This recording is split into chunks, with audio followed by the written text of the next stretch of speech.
कहानी की शुरुआत में हम श्रीनो नाम के एक स्ट्रगलिंग राइटर को देख पाते हैं जिसने हाल ही में ही एक कहानी लिखी थी और वो उस कहानी के ऊपर मूवी बनाने के लिए प्रोड्यूसर्स के घर के चक्कर लगा रहा था। जिसमें सबसे पहले श्रीनो एक लेडी प्रोड्यूसर के पास जाता है जो कि कहानी सुनने से पहले ही श्रीनो से ये कह देती है कि मेरे साथ मेरे घर के सभी लोगों को तुम्हारी कहानी पसंद आनी चाहिए और तभी मैं इस मूवी को प्रोड्यूस करूंगी। अब घर के सभी लोगों से मतलब उसका ये था कि सभी लोग, यहाँ तक कि ड्राइवर, कुक और साफ सफाई करने वाले भी। यहाँ तक कि वो श्रीनो को आगे ये भी कह देती है कि यहाँ पर जो छोटा बच्चा बैठा हुआ है उसको भी ये कहानी पसंद आनी चाहिए। जिसको सुनते ही श्रीनो समझ जाता है कि वो गलती से मेंटल हॉस्पिटल में आ गया है। वहाँ से श्रीनो एक दूसरे प्रोड्यूसर के पास जाता है जो कि एक लोकल गून होता है, यानी कि गुंडा था, और वो चाहता था कि कहानी में गुंडे के कैरेक्टर को भी ऐड करा जाए जो कि कहानी का मेन कैरेक्टर होगा। एंड इन शॉर्ट वो कहानी को चेंज करके अपनी ही बायोग्राफी बनाना चाहता था। ये सब सुनकर श्रीनो बहुत दुखी हो जाता है और वहाँ से घर लौटने लगता है। खैर तभी उसे बिजनेसमैन रमेश राव की याद आती है जिसे उसने एक बार अपनी कहानी सुनाने के बारे में कहा था और रमेश ने उसकी बात मान भी ली थी।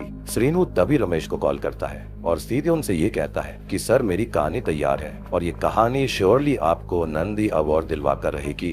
असल में नंदी अवार्ड तेलुगु सिनेमा का फेमस अवार्ड है जो कि सिर्फ बहुत ही अच्छी मूवीज को मिलता है। अब रमेश राव को बचपन से ही मूवीज का बहुत ही शौक था जिस वजह से वो चाहता था कि वो मूवी प्रोड्यूस करे और मूवी नंदी अवार्ड भी जीते। रमेश अब नंदी अवार्ड का नाम सुनते ही श्रीनु की बात मान लेता है और उसे 3 घंटे में ऑफिस आकर कहानी सुनाने के लिए बोलता है। जिसके बाद रमेश जो होता है वो श्रीनु के इंतजार में ऑफिस में बैठा रहता है, लेकिन 3 घंटे बीत जाने के बावजूद भी श्रीनु वहाँ पर नहीं आता, जिससे गुस्सा होकर रमेश वहाँ से जाने लगता है। लेकिन ठीक उसी मौके पर श्रीनु वहाँ पर आ जाता है जो कि रमेश को देखते ही उसे बार बार सॉरी बोलने लगता है। लेकिन लेट होने की वजह से रमेश इतना गुस्सा हो जाता है कि वो कहानी सुनने में बिल्कुल इंटरेस्टेड नहीं था और साथ ही साथ श्रीनु को भी मारने ही वाला था। पर किसी तरह से श्रीनु रमेश के गुस्से को शांत करता है और उसे कहानी सुनाने के लिए फिर से मना लेता है। जिसके बाद श्रीनु रमेश को अपनी कहानी सुनाना शुरू करता है। तो बताता है कि कहानी की शुरुआत होती है वेंकटेश नाम के एक सिक्योरिटी गार्ड से जिसे अपने बिल्डिंग के फ्लैट नंबर 202 से अजीब सी आवाजें आ रही होती है, यानी कि हॉरर स्टोरी है ये। खैर वेंकटेश इन आवाजों को सुनते ही उस फ्लैट में जाता है जहाँ पर उसे एक कमरे में एक लड़की की फांसी लगी हुई डेड बॉडी मिलती है। जिसको देखते ही वेंकटेश वहाँ से डरकर भागता है और बाहर आकर पुलिस को इसके बारे में इन्फॉर्म भी करता है। जिसके बाद वहाँ इंस्पेक्टर श्रवण आता है और लाश को देखकर ये बात साफ थी कि इस लड़की ने आत्महत्या करी है, लेकिन इसकी कोई श्योरिटी भी नहीं दी जा सकती थी। श्रवण को सबसे पहला शक यहाँ पर सिक्योरिटी गार्ड पर ही था, लेकिन पूछताछ करने पर उसे वहाँ से कुछ पता नहीं चलता। अब आगे वेंकटेश को वहाँ रहने वाले दूसरे लोगों से ये पता चलता है कि फ्लैट में किसी की आत्मा का वास है और ये बात वो फ्लैट की ओनर को ही बताता है, यानी कि जिस लड़की की लाश मिली थी शायद वो वहाँ पर रेंट पर रह रही थी। इसके बाद ओनर एक तांत्रिक को लेकर आता है और वो तांत्रिक अपने मंत्रों की शक्ति से उस आत्मा को एक नींबू के अंदर कैद कर देता है। इसके बाद वो तांत्रिक ये कहता है कि अब ये घर रहने के लिए सुरक्षित है। पर जब वो खुद अपने घर जा रहा होता है तब एक ट्रक से एक्सीडेंट की वजह से उनकी बीच रास्ते में ही मौत हो जाती है और वो नींबू सड़क के किनारे कहीं गिर पड़ता है। श्रीनु आगे रमेश को बताता है कि यहाँ से कहानी 3 महीने आगे बढ़ेगी जहाँ पर श्रीनिवास नाम का एक लड़का जिसे फेमस राइटर बनना है और उसे अपने कहानी के लिए प्रोड्यूसर भी चाहिए, यानी कि श्रीनु खुद की ही कहानी के अंदर खुद को एक इमेजिनेटिव हीरो की तरह ही दिखा रहा था। वो विजयवाड़ा शहर में आता है जहाँ पर बस से आते ही वो अंजलि नाम की एक लड़की से मिलता है जिसको देखते ही श्रीनिवास उसको पसंद करने लगता है और जल्दी ही दोनों की दोस्ती भी हो जाती है। लेकिन अगली सुबह अंजलि अपने स्टॉप पर उतर जाती है और उस वक्त श्रीनिवास सो रहा था जिस वजह से वो अंजलि से उसका नंबर नहीं ले पाता, जिसका आगे चलकर श्रीनिवास को दुख भी होता है कि वो सो कैसे गया। खैर श्रीनिवास अपने दोस्त मधु से मिलता है जो कि उसे अपने कॉन्ट्रैक्ट के जरिए रहने के लिए एक फ्लैट दिलवाता है जो कि अनफॉर्चुनेटली या फिर ये कहें कि फॉर्चुनेटली वही फ्लैट था जिसके अंदर उस लड़की ने खुद को खत्म किया था। लेकिन ऑब्वियस बात होती है कि ब्रोकर उन दोनों को ये बात नहीं बताता, साथ ही साथ उन्हें उनके फ्लैट का एक कमरा नहीं खोलने की हिदायत भी देता है जिसके लिए वो उन्हें कोई अजीब सा कारण बता देता है। पर सच बात तो ये थी कि उस कमरे के अंदर उस लड़की की लाश मिली थी। खैर आगे श्रीनिवास दिलराजू नाम के एक प्रोड्यूसर को अपनी कहानी सुनाने जाता है, लेकिन उस वक्त प्रोड्यूसर के मौजूद ना होने की वजह से उसे घर लौटना पड़ता है। उसी दौरान हम वहाँ पर दो लफंगे लड़कों को देखते हैं जिनके नाम अथरेया और अरुद्रा था, जिन्हें पता चल जाता है कि श्रीनिवास यहाँ पर क्यों आया है। और इसी का फायदा उठाते हुए वो शाम को श्रीनिवास के घर जाते हैं और उसको कहते हैं कि हम दिल राजू सर के क्रिएटिव टीम के मेंबर्स हैं और उन्होंने हमें तुम्हें टेस्ट करने के लिए भेजा है। ये कहकर दोनों घर में घुसने में कामयाब भी हो जाते हैं और वहीं से ये दोनों फिर श्रीनिवास से अपनी बहुत खातिरदारी करवाते हैं। और उसी रात सरप्राइजिंगली अंजलि श्रीनिवास के घर पर आती है और उसको कहती है कि मेरी फ्रेंड यहीं पर रहा करती थी और मुझे पता नहीं था कि तुम यहाँ पर भी रह रहे हो। अब श्रीनिवास ऑब्वियसली मैनरिज्म के चलते अंजलि को अंदर बुलाता है, उसको कॉफी देता है और दोनों बैठकर बातें करने लगते हैं, जिस दौरान बीच में ही श्रीनिवास की आंख लग जाती है और सुबह वो देखता है कि अंजलि वहाँ से चली गई थी। अब लगभग हर रात 11 बजे के आसपास अंजलि श्रीनिवास से मिलने आया करती थी, जहाँ पर वो अथरेया और अरुद्रा से भी मिलती है, लेकिन हर रोज सुबह होने से पहले ही वो वहाँ से चली जाया करती। इसी दौरान अपना नाटक जारी रखने के लिए अथरेया और अरुद्रा श्रीनिवास को दिल राजू के पास लेकर जाते हैं और अथरेया फिर श्रीनिवास की तरफ हाथ दिखाते हुए दिलराजू से ये कहता है कि सर, इस आदमी को कैंसर है और ये आपका बहुत बड़ा फैन है। इसकी आखिरी इच्छा ये है कि ये आपको अपनी लिखी हुई कहानी सुनाए। इसको सुनकर दिलराजू श्रीनिवास की कहानी सुनने के लिए मान जाता है, जिससे कि श्रीनिवास को बहुत खुशी होती है और उसे वाकई में लगता है कि हाँ भाई, ये तो दिलराजू के ही लोग हैं। लेकिन सच्चाई तो ये थी कि यहाँ पर उसके साथ बहुत बड़ा स्कैम हुआ था। खैर, आगे एक दिन दो पुलिस ऑफिसर्स आकर श्रीनिवास को कपड़े में ढका हुआ कुछ सामान देते हैं और उसको कहते हैं कि इस सामान को उस बंद कमरे में रख देना। और ये कमरा आप जानते हैं कि कौन सा है। ये कमरा वही था जहाँ पर उस लड़की ने खुद के साथ गलत किया था।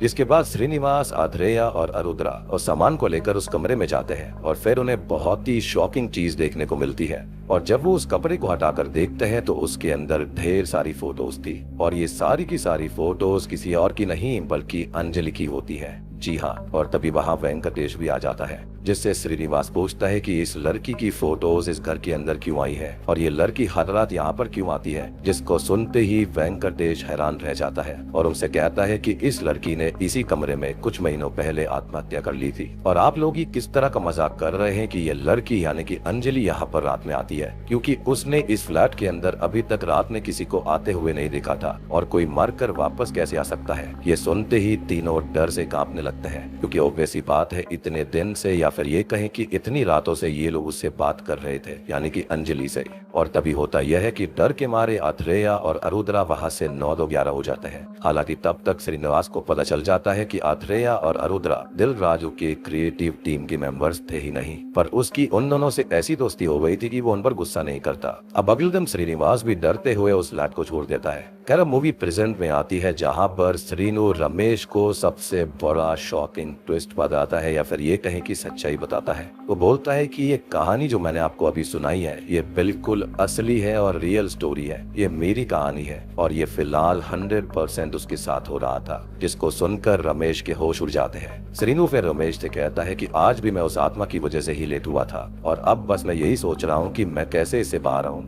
और इतना कहकर श्रीनु वहाँ से घर लौट आता है, यानी कि फ्लैट में आ जाता है, जहाँ पर रात में अंजलि उससे मिलने आती है, जिसको पहले तो देखकर सभी डर जाते हैं। लेकिन आगे वो बताती है कि मेरा नाम उषांजलि भी है और जिस लड़की की यहाँ पर मौत हुई थी वो मेरी जुड़वा बहन गीतांजलि थी। जिसकी कहानी बताते हुए उषांजलि ये कहती है कि गीतांजलि और उसका बॉयफ्रेंड मधु इसी फ्लैट में रहते थे। और मैं आपको बता दूं कि यहाँ पर श्रीनु के दोस्त मधु की बात नहीं चल रही। खैर, ये दोनों यहाँ पर खुशी से रहा करते थे, लेकिन एक रात पार्टी में रामेश राव की गन्नी नजर गीतांजलि पर पड़ गई थी, जिसके बाद उसने उस रात घर आकर मधु पर हमला किया और उसके सामने ही गीतांजलि के साथ गलत काम किया। और ये सदमा गीतांजलि झेल नहीं पाई और उसने अपनी जान ले ली। और ये चीज जब रमेश ने देखी तो उसने गीतांजलि की बॉडी को रस्सी से लटकाकर वहां पर ऐसा माहौल बनाया, ऐसा सिनेरियो क्रिएट किया कि मधु ने गीतांजलि पर हमला किया था, जिसके बाद उसने अपनी जान ले ली। मधु उस वक्त तक बेहोश हो चुका था, इसलिए वो कुछ भी नहीं कर पाया था। जिसके बाद रमेश ने इंस्पेक्टर श्रवण को पैसे खिलाकर इस झूठ को सच बना दिया कि मधु की वजह से गीतांजलि की जान गई थी, जिससे कि मधु को उम्र कैद की सजा मिल गई और इस वक्त वो जेल में है।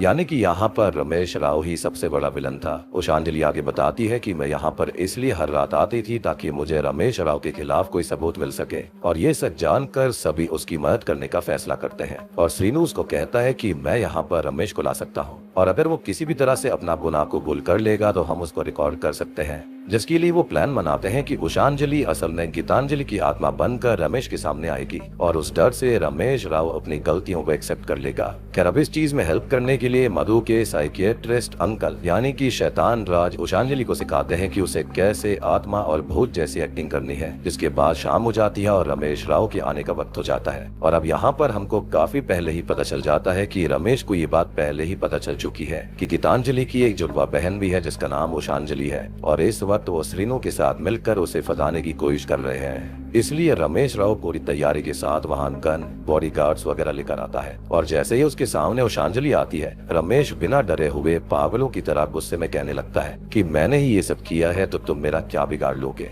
तब तक ये बातें कैमरा में रिकॉर्ड हो जाती हैं जिसके बाद रमेश उषांजलि को मारने के लिए उसकी तरफ बढ़ता है लेकिन तभी उसका चेहरा बदलने लगता है और वो किसी भयानक आत्मा में चेंज हो जाती है जिससे कि सब समझ जाते हैं कि ये उषांजलि नहीं बल्कि ये गीतांजलि की ही आत्मा है। अब तभी गीतांजलि की आत्मा रमेश के बॉडीगार्ड्स को मारते हुए उसे भी बुरी तरह से मारती है और आखिर में उसको फांसी लगा देती है जिससे कि उस वक्त उसकी वहीं मौत हो जाती है। और तभी वहाँ पर उषांजलि आती है जो कि सभी से कहती है कि सॉरी किसी ने मेरे घर को बाहर से बंद कर दिया था और इसलिए मैं लेट हो गई थी और ऑब्वियसली ये सब गीतांजलि की आत्मा ने ही किया था। जिसके बाद वो भी वहाँ पर रमेश की बॉडी को देखती है और समझ जाती है कि उसकी बहन की आत्मा ने ही उसे मारा है। खैर मूवी के एंडिंग सीन में हम देखते हैं कि कैमरा के रिकॉर्डिंग की मदद से ये साबित हो जाता है कि मधु ने गीतांजलि को नहीं मारा था और फिर उसे रिहा कर दिया जाता है और उसी दिन मधु का बर्थडे भी होता है जो कि मेरे ख्याल से उसके लिए सबसे बड़ा गिफ्ट होगा कि जो गीतांजलि और उसके कल्प्रिट थे उनकी मौत हो चुकी है। जिसके बाद हम नोटिस करते हैं कि सभी शाम में मिलकर उसके बर्थडे को सेलिब्रेट करते हैं और खुशियां मनाते हैं। इसी के साथ में ये मूवी यहीं पर खत्म हो जाती है। तो दोस्तों ये थी गीतांजलि फिल्म की कहानी जो कि खाली पार्ट 1 है। इसका पार्ट 2 ऑलरेडी आ चुका है जो कि अभी थोड़ी ही देर में आपके सामने पेश होने वाला है, यानी कि कुछ ही घंटों में आपको पार्ट 2 की एक्सप्लेनेशन मिल जाएगी। लेकिन उससे पहले आपको करना यह है कि आपको चैनल को सब्सक्राइब करना है, अदरवाइज आपके पास पार्ट 2 की नोटिफिकेशन नहीं आएगी। और जल्दी से इस वीडियो को 5000 लाइक्स कर देना। और मुझे पता है कि आपके मन में एक डाउट भी आ रहा होगा, आप सोच रहे होंगे कि तांत्रिक यानी कि बाबा ने गीतांजलि की आत्मा को तो एक नींबू के अंदर कैद कर दिया था तो वो वापस कैसे आ गए। आपको याद हुआ कि जब बाबा की मौत हुई थी तो वो जो नींबू था वो आसपास ही कहीं गिर गया था जिसकी वजह से वो टूट गया, या फिर ये कहें कि वो दब गया था जिस वजह से वो खुल गया, जिसके चलते उसकी आत्मा भी एस्केप कर गई। और यही रीजन था कि गीतांजलि की आत्मा यहाँ पर वापस आ पाई थी। बाकी पार्ट 2 भी काफी इंटरेस्टिंग है, आपको देखने में मजा आने वाला है। तो जल्दी से वीडियो को लाइक कर दीजिए, कमेंट कर दीजिए।